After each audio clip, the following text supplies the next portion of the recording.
Ang tubag nato sa Salmo nag-ingon, ang makagagahom nga Dios ania uban kanato, ang Dios ni Jacob mao ang atong dalangpanan. Sa una sang pagbasa gihisgutan dinhi nga dunay tubig nga nagdagayday gikan sa tuong bahin sa templo or the east side sa silangan. O kining maong tubig nagsigig agas na nag-anam og kalawom hangtod nahimo nagyong suba. Nya matod pa diri sa unang pagbasa, ang tanang kahoy nga connected aning maong tubig magsigig pamunga, makaon ang ilang bunga, unya tambal ang ilang dahon. Pasabot mahimo silang mapuslanon. O kining maong tubig, mga igsoon, mao ni si Jesus. Unya ang atong baha kaning gitawag og linaw sa makaayo nga tubig, mao ni siya ang atong 7 sacraments. Kay kanang gitawag og naabli nga tuong bahin sa templo nga naa nag-agas ang tubig, mauna siya ang kilid ni Jesus nga gidugsak sa bangkaw og niagas ang dugo og tubig. Nauna to di ba ni naalagi na ano na sama din ni ani lingay mong tupad ina sugot kag dugsakon imong tuong kilid, sugot ka dugsakon ba?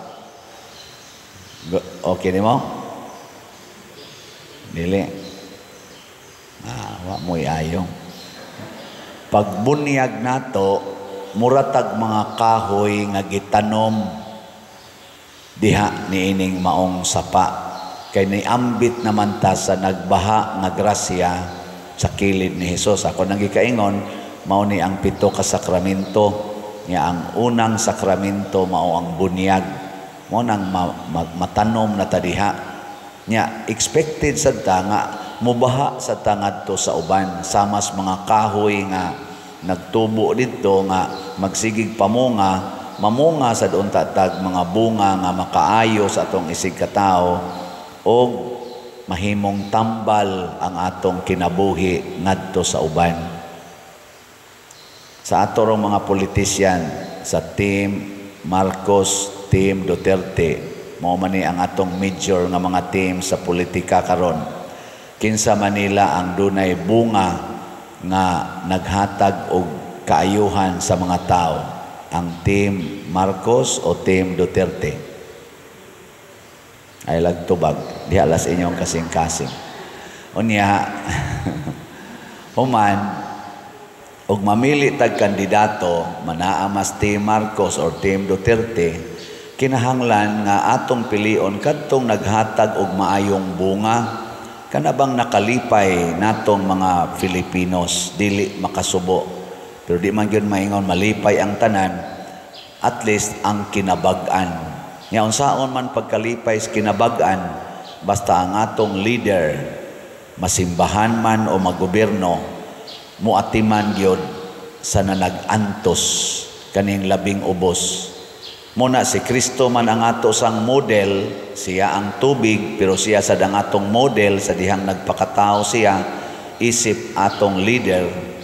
Muna siya makabuhi nga bunga, ang paghatag o kalipay sa atong isig katao. Gilingay mong tupad, yung nalipay kang nagtupad ta. Lipay, kanang wa mulingi, murag wa ginay bunga. Muna si Kristo, model man siya nato, unsa may ang gibuhat. Wa siya kaila sa tao. Ang tao sa duwa kaila niya. Pero kining tawhana nagantos sa sakit, paralyzed siya, 38 years na. Why nagpakabana niya kay daghan sa kay ditong masakiton. Niya gila-ila ni Jesus, ana, luoy in taon kaayo, ingos Jesus. Ako ana day ka, 38 years nga paralyzed, maulagi Lord. Mao lagi sir, ana. Siya niya gusto pa kang maayo. Ana. Kung kamo pa'y pangutan-on ni Jesus na kay sakit 38 years na, gusto pa kang maayo? Ayaw na lang, tiwasuno na. By that time, na 38 years na kang nagikalakaw, murag tiwasuno na manggana, ay na lang pangandoy. Pero si Kristo, wa siya maghuwat. Kaya niingon mang tao, wa man ko'y makaalsa na ako padong at tos tubig. Kaya mulihok man tong tubig, basta mo gawas ng power kunos Ginoo dito. Dadon na tong masakiton, basta mahumol ka dito, nga nilihok ang tubig, kana maayo ka. Siya, maunhan naman siya, maalihan, mandigit siya katos maus tubig. 38 years na siyang gasigig suway-suway, ana. Looy, no? Kitang mga Filipinos, pila nakakatuig na nag-antos ta aning atong hunger. Kita ba mga Filipinos? Akong nadunggan, gasugod ni atong Marcialo, nga daghan kay tag pag-antos dinis Pilipinas, maubit atong siging demonstration, hangtod nag-people power. Kanus aman tong nag-people power ta? 1986. Ana. Gikan ato hangtod karon pila na katuig.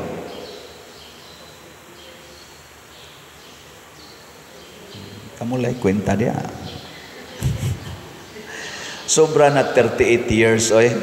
So ang Pilipinas karon gaantos og maayo sa kagutom, sa kalisdanan, unemployment, ana mo na mangita tag mga leader sama ni Jesus nga mutan-aw sa kalisod. Ang problema ros Pilipinas, dili si President Duterte nga kinahanglan gyung ipriso sa ICC, dili si Vice President Sara nga kinahanglan gyud nga ma-impeach, dili sad si President Marcos, dili sad ang mga senador or mga congressman. Ang problema nga atong atubangon isip mga Pilipinos kinig yung kagutom, kining sala sa graft and corruption.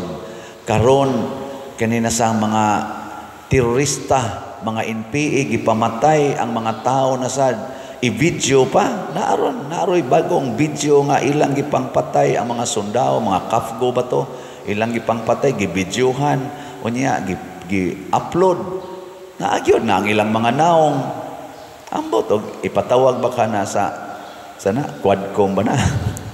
Kaya hilig maganila mo patawag, fake news ba na o tinuod ba to? Wata kay bao, ipatawag unta na para maklaro kay sunan ka. Singgit-singgit pa mabuhi ang sa to ilang gisinggit. Nanay na nagkaning bisyo, kaning drugas karon na porti na sad, nanay na nagvideo samtang nagsuyop sila ila ng himuong content sa ilang TikTok, sa ilang reels. Prostitution, mga sala kini nga social sins nga mo'y problema gid nato kanig yung ingon ana labi na ng graft and corruption nangawagtang atong kwarta perting dagku ang kwartang nangawa ganita kay bawog hain gigamit gyud to nya pun-an dayon aning atong mga nangadaot nga environment mo nang kusog na kay ta mo baha karon flash floods nya pay linog nya pay bulkan nga nibuto. Dili tao ang ato rong problema kung dili kahimtang og ang ato untang pilion mga tao, mga leader sama ni Jesus mutan-aw sa tinuod nga kalisdanan, dili magsigig pangaway sa iyang isig katao. Dinhi sa atong ebanghelyo si Jesus giayo niya ang masakiton. Tan-awa ra gud ang ilang mga leaders, ang leaders sa mga Hudiyo nasuko nganong giayo sa adlawng ipapahulay. Pagka mga buangon. Si Jesus nga mo'y nagtabang sa tao nga masakiton, ila na sa noong gustong patyon, kay nganog yung nisupak sa balaod sa adlawng ipapahulay. Usahay, masubraan ta ka legalistic, dili na hinuon ta ka kita sa tinuod nga problema. O para nako mao ni nahitabo karon sa atong mga gobyerno, sige silang ginukuray ana siging hearing diha gagasto ra bata ana nya kana ra bang ilang gigastos hearing ang ato ra sa nang buhis Nya wa gyud ma-address ang atong tinuod nga mga problema. Dili tao ang atong problema karon, pero kay wa man gi-address ang tinuod nga problema, dunay mga tao nga mipasamot sa atong problema. Mga leaders ra ba ni sila? Nya nang-apply ra ba ning uban ani og pa-re-eleksyon? Unsa man i-re-elect nato sila o dili? Kita nalay mag-igo. Muna mamalandong ta atong ampuan nga makakita tag mga leaders nga motabang gyud sa atong kalisod. Dinhi sa atong parokya unsa may tabangonon dinhi karon? Kusga. Kana nahibaw mo day mo nga slots ang atong problema. Unsa may buhaton ninyong naay mga naamoy tuburan sa tubig, inyo naamoy kwarta diha 100 pesos. 100 pesos ramani nasay 500. Unsa may inyong buhaton sa atong slot? Paliton. Ana. Ikaw niya pader kay maglisod na sad mi dire. Di lagi mo maglisod kay sama sa kahoy nga natanom sa kilid sa suba, dili mohonong ang pagpamunga. Na magipublic ayo nato dinhi nga slaughter. Di lang kumusultis ngan, nagtrabaho ni siya isip katabang, made ba? Made. Iya ginanggi paningkamutan kada sweldo, nya kada semana man siya mo sweldo, kada sweldo mo palit gid siya labing minus usa ka slot. Unsa man? Sokol mo ani? Dugay-dugay na gid ni siya og nahimo gid na siyang consistent. Muna salamat kay sa ato mga slaughters. Mao ni ang ato karong update sa atong slots. Ang atong SBF DAG kaning atong paras kumbinto niabot ng atong halin og 54,048 ka slots, na apay 5,952 ka slots nga available nga tag 500 pesos per slot. Nya do na sad ni 16 slot challenge nga tag 8,504 na ang atong nadawat. Ang para sa atong Holy Week celebrations o sa fiesta kaning atong God's Healing and Deliverance Powers GHDP niabot na sang atong halin og 14,406 ka slots, na pay 55,594 ka slots nga available tag 100 pesos per slot. Nya nasa ni 12 slot challenge nga tag 1,200, 503 na sa datong nadawat. Daghan pa kay ni siya, no? 55,594. Niya ang atong gitarget ani nga mahurot unta ni karong May 3. Napay usa ka buwan og duha ka adlaw. Kaya kaning hotdon. Mahurot kaning palit. Kung inyo lang yung ipabaha ang inyong bunga, tag 100 ra gud na. Niya ang atong itabang ni Father Arnel Ponce sa iyadtong simbahan kaning haligi para ni Mama Mary HPMM na halina na sa tag 8,958, na apay 3,042 ka slots na available, na sa ni 20 slot challenge nga tag 2,000. So atong pakpakan ang namalit na tog slots. Salamat kay sa atong ginagmayng paagi. Wa ta maghunahunag baos except gracias Ginoo na malita ning slots.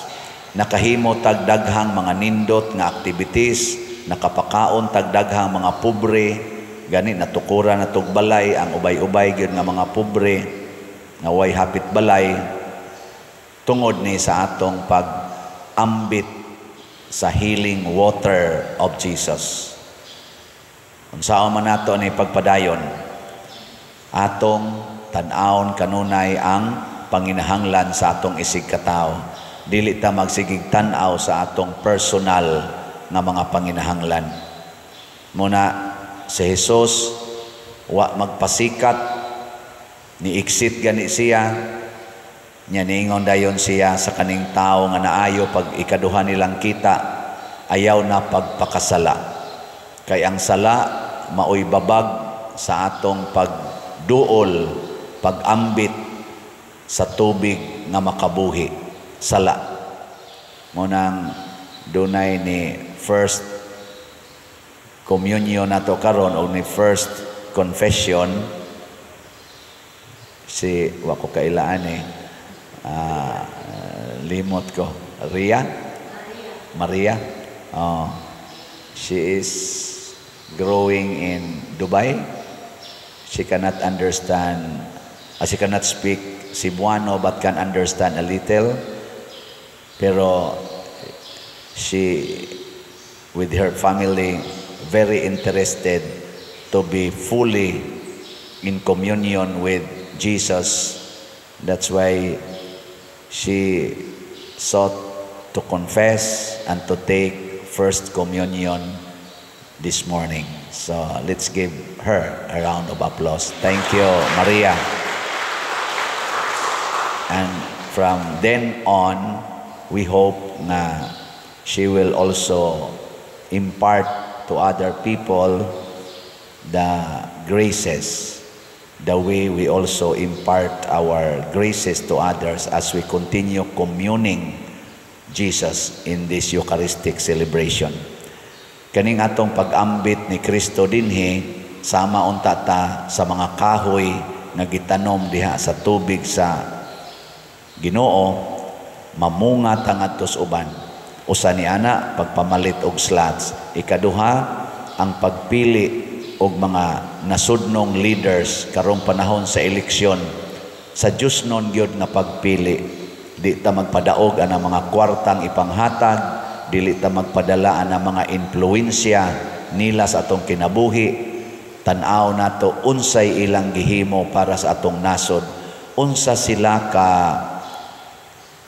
committed nga mo sumpo niini karong nag-anam na gyud ka kuyanap nga mga sala sa atong nasod, labi na gining terrorism, killings, kaning mga bisyo, graft and corruption, drugas, o mga kaning pagkabakako na sa atong katilingban o pagka-immoral sa kadaghanan nga ila nang ipagarbo ang ilang mga bisyo na kaniadto ikauwaw nato, kaniadto dakong krimen ang maong butang, pero karon ila nang i-reels sa dihaan ng social media. Duna unta tay mga leaders nga mosumpo ani, apan kana mga leaders nga muralagwa o dili gani ganahan mo hisgot ani, di gani mo condemn ani, ato gyud ang papahuwayon lang usa kay they are not needed at this time. Mangita tag leaders nga Christ-like.